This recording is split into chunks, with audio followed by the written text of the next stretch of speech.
जटवा में खूदे बड़ी, जटवा में खूदे बड़ी रौरा महारानी भोला तब काहे लोगवा ढारे।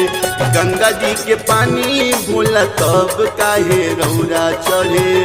जटवा में खूदे बड़ी, जटवा में खूदे बड़ी गंगा महारानी भोला तब काहे रौरा चढ़े। गंगा जी के पानी भोला तब काहे लोगवा ढारे। गंगा जी के पानी भोला तब काहे लोगवा ढारे।